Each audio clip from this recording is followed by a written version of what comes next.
Ecclesiastes 3, verses 1 to 7. Everything has its time.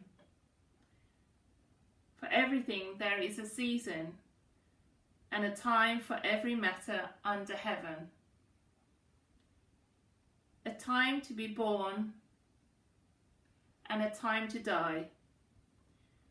A time to plant, and a time to pluck up what is planted. A time to kill, and a time to heal.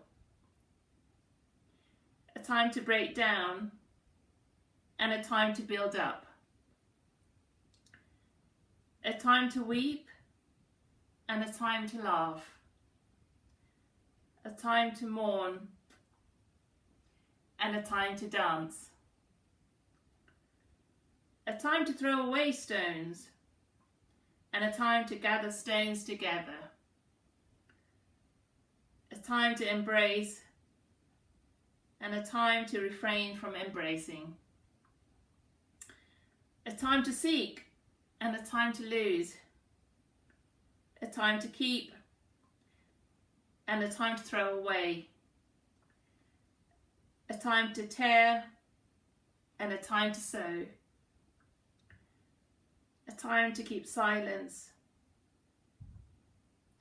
and a time to speak. This reading is from John chapter 19, verses 17 to 30, the crucifixion of Jesus. Carrying his own cross, he went out to the place of the skull, which is in Aramaic is called Golgotha. Here they crucified him, and with him 2 others, one on each side, and Jesus in the middle. Pilate had a notice prepared and fastened to the cross. It read, "Jesus of Nazareth, the King of the Jews." Many of the Jews read this sign, for the place where Jesus was crucified was near the city, and the sign was written in Aramaic, Latin, and Greek. The chief priests of the Jews protested to Pilate, "Do not write, 'the King of the Jews,' but that this man claimed to be the King of the Jews."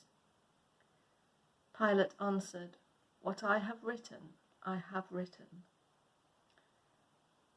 When the soldiers crucified Jesus, they took his clothes, dividing them into 4 shares, one for each of them, with the undergarment remaining.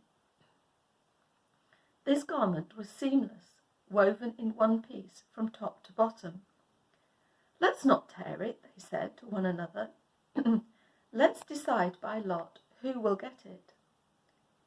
This happened that the scripture might be fulfilled that said, "They divided my clothes among them, and cast lots for my garment."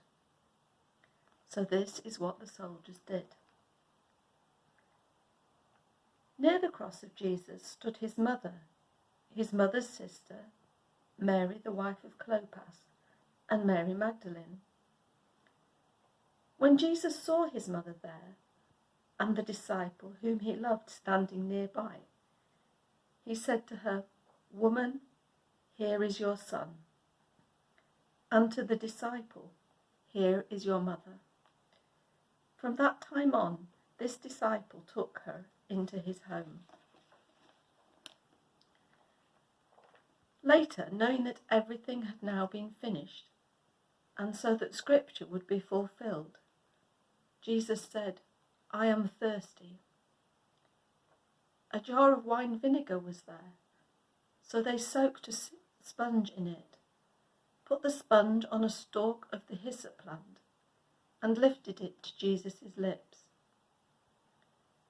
When he had received the drink, Jesus said, "It is finished." With that, he bowed his head and gave up his spirit.